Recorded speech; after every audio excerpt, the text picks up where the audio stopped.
I've made a lot of self-portraits in the past, and a couple days ago I turned 22.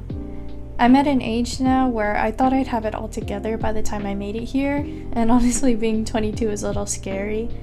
But after sharing my sketchbook tour, it made me feel confident enough to share more of my art from my little corner of the world. I had an idea for a birthday art piece of me making a wish, and I went through a couple of different sketches before landing on this concept. So I decided to go ahead and paint it. But immediately starting the actual painting, I messed up. I went over the sketch with a layer of gouache a bit too thick and opaque for what I was originally going for. And not gonna lie, a big part of me panicked and wanted to just stop recording and trash the piece altogether. Prior of me going into this, I was already a little bit frustrated because I had tried to do this sketch concept with oil paints earlier in the day, because whenever I think of doing a piece that is fully finished, especially when it comes to painting myself, I've always used oils, but I ended up failing miserably, so I decided to try again with gouache. I haven't used oil paints in a long time, and gouache is a medium that I've been enjoying and using primarily for almost everything, from sketchbooking to illustrations to just doodling. And I forgot that you can't immediately layer a whole bunch of stuff with oil paints because then it gets extremely muddy. But with gouache, you can just layer and layer and layer because it dries really fast. But in general, for me, when it comes to doing any task, I think starting is always the most difficult and daunting part.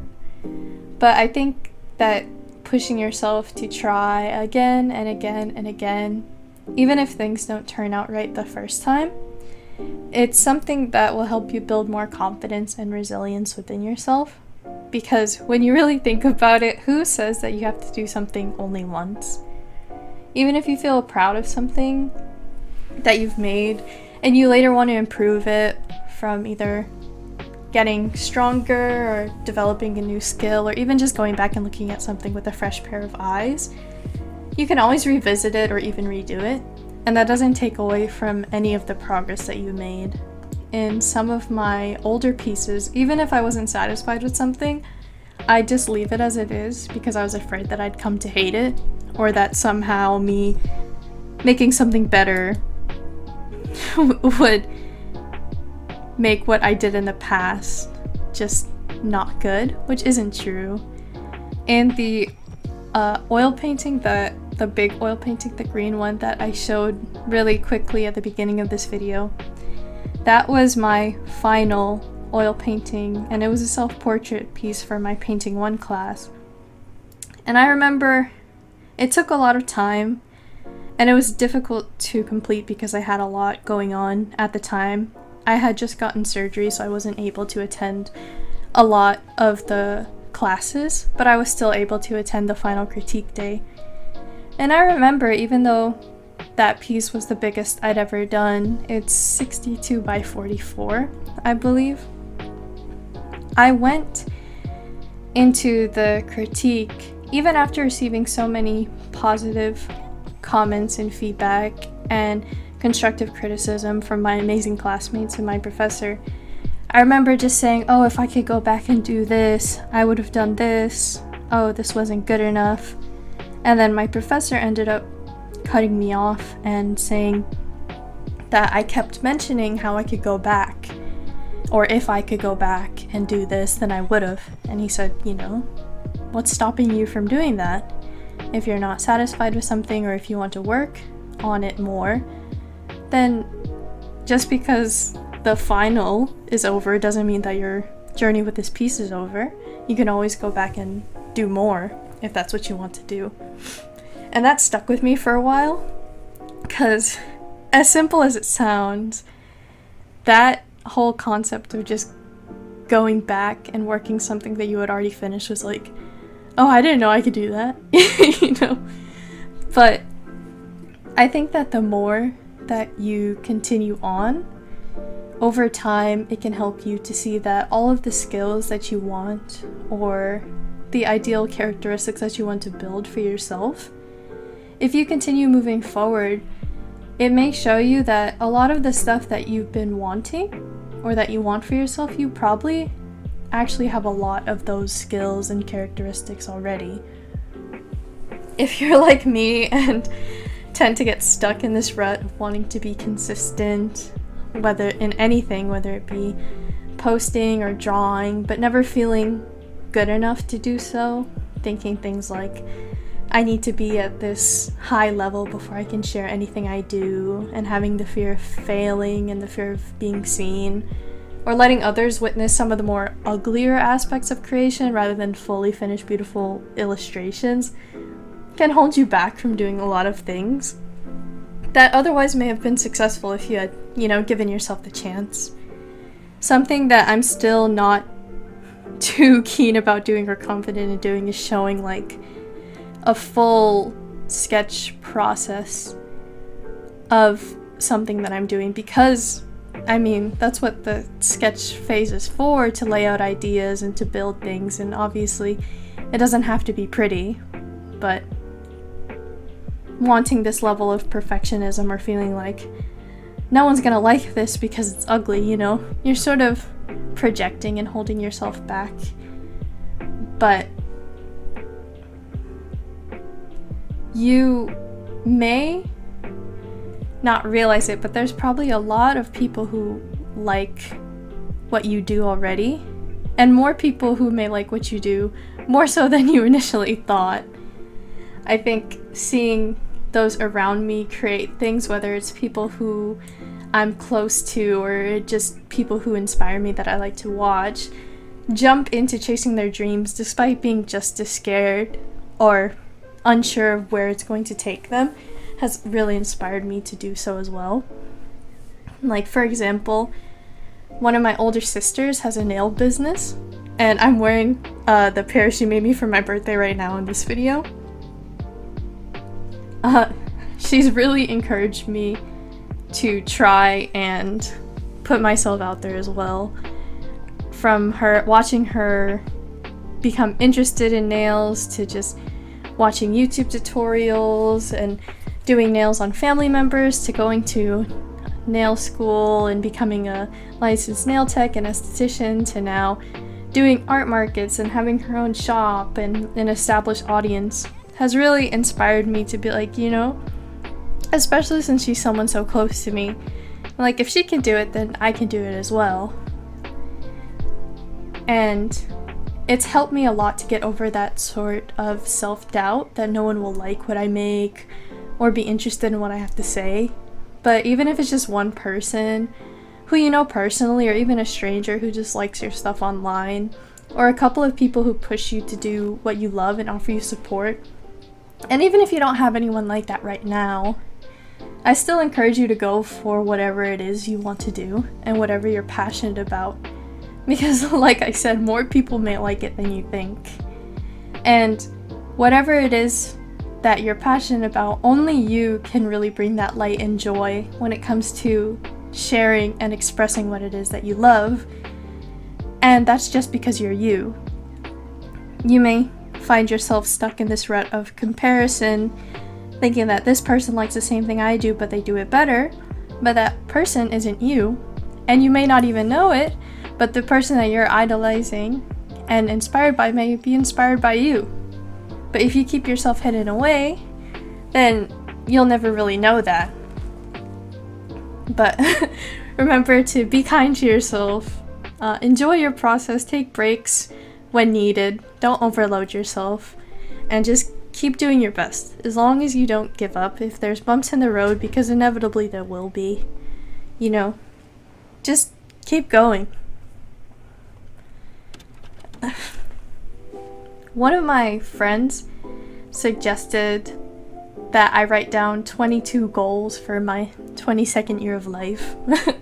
And some art-related ones are to be consistent with posting, finishing another sketchbook, making 5 finished illustrations, I want 3 of them to at least have a full body subject. Open a sticker shop, and to do a local art market. I'm really trying to work hard to pursue things that I've wanted to do for a long time, but now I finally feel ready to do so both artistically and personally. Earlier this year, I went to a convention with my younger brother, and it was really inspiring and motivating being able to talk to a lot of the artists in Artist Alley and seeing them, light up, and being able to share why they enjoy creating and being able to buy some of their stuff and just hear them talk about their process and stuff. It made me think about how it was when they first started and where they got to, and how they got to where they'd be, and it made me imagine myself in that position, and it made me just want to continue to try harder. And having my space become so much more colorful and filled with so much of what I love makes me feel really inspired as well.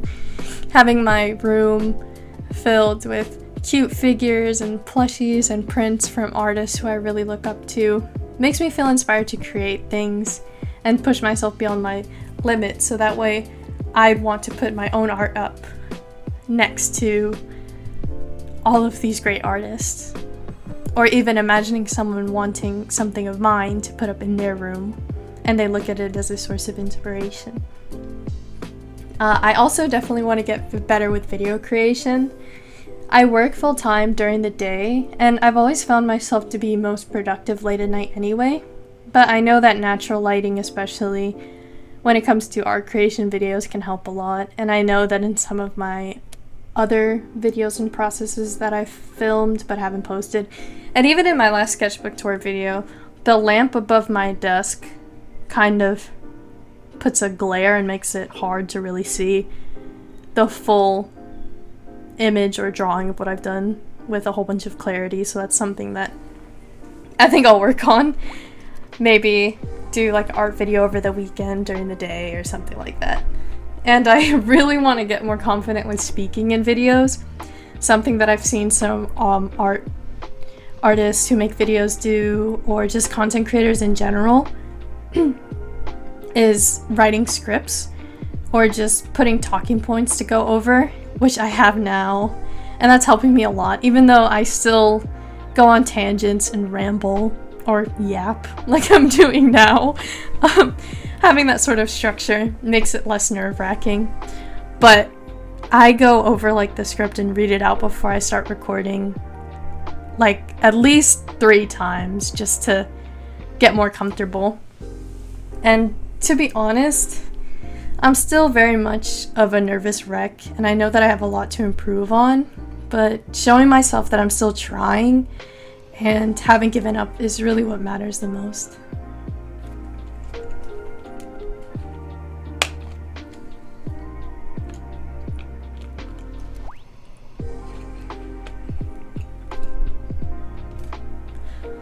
Some goals for my art and what I really want to focus on this year are improving on using color and making pieces more vibrant.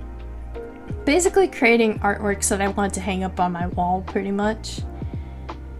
And especially focusing on anatomy, because I think that would help to really elevate what I want to do with my illustrations and my drawings. In my last sketchbook, I wanted to push to finish it as fast as possible, which is a goal that sort of evolved because I got the sketchbook in October, and at first I just wanted to challenge myself to just draw one thing a day or 2 drawings a night, and then it grew into me wanting to complete the sketchbook before the year ended. And I'm still really proud of myself for completing that goal, even though I did the last 6 pages or so on New Year's Eve. It still got done. And the fact that I was able to do something that seemed so impossible at the beginning just shows that, you're more capable of doing things than you think you are, Now, though, I'm taking my time and working on multiple sketchbooks at the same time, taking it slow to avoid burnout and trying to build up my drawing and painting skills. I think I definitely am heading in the direction I want to in terms of wanting to make colorful and cute artworks. But I think I need to spend more time relearning the basics and practicing what I'm not the best at, especially anatomy. Because honestly, if I'm like not perfect at something in the beginning, or I try it a couple times and it just doesn't work, then I get really frustrated and just want to avoid it. But I've been trying to break out of that, and if I truly think that something is irredeemable, which is something that happened a couple times in my last sketchbook, rather than ripping it up and throwing it away out of pure frustration, just cover it up or redo it and just do it with something. If you're covering up something that you don't like, or redoing something that you don't like, try and put elements in it that make you enjoy it more. Because if you're already frustrated and you go into something just wanting to get rid of this like ugly thing, you might end up making something that you didn't like more than you did with the first one. So that's something that I've been trying to tell myself.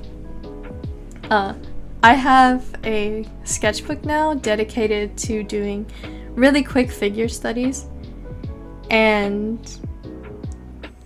to be honest with you, they're really not that great. I wouldn't even consider them good, but they're so fast, they're not supposed to be pretty. It's just focusing on understanding the structure of the figure and the skull and getting the fluid movements down, and you know. But I feel a bit more confident, at least trying now, to draw characters with full bodies, not just their heads or faces, because I've been intimidated to even just do half bodies or anything beyond a bust for a long time now, because I felt like, oh, I don't know how to do this, it's not going to be good, so I'm just not going to do it at all. But if you avoid it and it's something that you do want to get better at, you're not going to get better unless you try. And nothing's going to be perfect the first time, which is something that I constantly have to remind myself. But just have patience with yourself. Just, you know, take your time. And yeah, overall, I'm just trying to make things that I like, things that I want to see and would feel proud of creating and enjoying the process, which is something that I think has improved for me over time, because honestly, I don't have a single piece of my own artwork hanging up in my room or in any of my spaces. My mom will take some of my artworks, which I'm really appreciative of, and hang it up like downstairs or in her office or in her room. But a lot of the times, especially when it comes to older artworks, even if it's a finished painting, I'll just finish it, look at it for a couple days, be like, oh yeah, that's cool, and then just toss it aside and never really look at it again. But now, in more recently, I'll make something and weeks will go by and then I'll just stare at it and actually feel a sense of accomplishment, even if it's something incredibly small. Like, I made a sticker design of a cherry, and I made the stickers at home, and I just keep looking at it and I'm like, wow, I didn't know I could do this. This is really nice. And I really like that feeling of feeling proud of what you make, you know, rather than it feeling like an obligation or a chore, just doing it because you feel like you don't have anything else to do, you know. Finding that love in the process and having fun with what you do has really, you know, made me feel a lot better about making art and also feeling comfortable enough to share it. And I think with this piece, it'll hopefully be the first of many of my own artworks that go up on my wall. So yeah, and that kind of leads me into what I also wanted to talk about, which is my view of self-portraits when I was younger versus how it is now. when I was first learning how to paint, or not even painting, just drawing drawing seriously in high school, I just drew myself and just viewed it as like just drawing what I saw, or like, oh, it's the easiest subject to draw, so that way I don't have to like scour on Pinterest for a reference for hours, even though that always ends up happening anyway.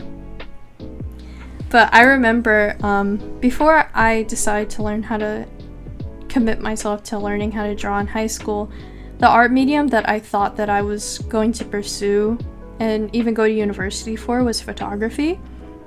And I remember in high school, in AP Studio Art, one of the first assignments at the beginning of the year was a series of self-portraits, so you could introduce yourself to the class. And when that happened, when that got announced, I remember absolutely dreading that assignment and just putting it off until like the night before, because I just hated it. I didn't want to show myself or show my face because I had gotten so used to just capturing other people. Even in like some family photos and stuff, I'm like, I'm always the one with the camera. I don't want to be in any pictures, you know, that sort of thing. But I think now I've grown in understanding what drawing myself means to me, from absolutely dreading like even taking a photograph of myself, because I took a photography course in college as well, in my first couple years of college, and we had another self-portrait assignment, and I loved doing it. But before, I don't think I understood how to really show elements of me as a person into each piece that I made. I think that art is an amazing outlet to vent, but I noticed that even sketches of myself would just focus on like the negative emotions that I had towards myself, especially towards myself at that time. Like, in almost every drawing, I was just sad or crying, and that's kind of been the constant for like as long as I can remember when it comes to me drawing. But now I really want to do my best to put aspects of my personality into the things that I make. I want to create things that make me feel like as vibrant as my brightly dyed hair, or as colorful as the figures and the prints in my room, or as cute as all of the plushies that I collect. But I really like to look back at those old artworks and see how I've developed as an artist and as a person as I've gotten older. I think some of the earliest sketchbooks that I have are from high school. Probably my freshman year. I wish I could find like doodles and stuff from when I was a kid, but those are probably buried deep somewhere and I have no idea where to even look. But to me, it's kind of like looking at an archive in a museum of like different eras of time, but it's just eras of Mel. But back to the entire point of this piece. The concept was me making a wish on a birthday cake. And I know that typically, you know, well, normally you're not supposed to share what your wish is. Otherwise, like, it won't come true or something like that. But I still think that this wish will come true even if I share it, as long as I continue to try. My wish for my 22nd year is just to do well. That's really all I want. Just to not give up on myself or on my dreams or on anything that's important to me, really. I want to make each version of myself proud as I keep working to become the person that I really want to be, and not take any of the support that I get from people who I love and people who encourage me, and even those who watch my videos who I don't know personally. I'm still extremely grateful. Like, I went into posting my sketchbook tour thinking that no one besides people who I knew in real life were gonna watch it. And then I went from like 5 subscribers from people who I know in real life to like 70, which is amazing, and I'm incredibly grateful for it. it was really fun to paint this and relax and give myself that sort of good luck push, I guess, towards myself this year. And I ended up having a really amazing birthday. And yeah,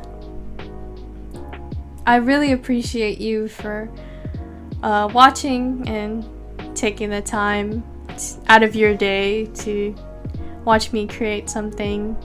And I hope you enjoyed it, and I hope to continue to be more consistent in posting and feeling more confident in things that I make, even if they're not as finished as this.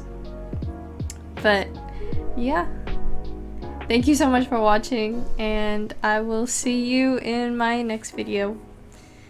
Bye!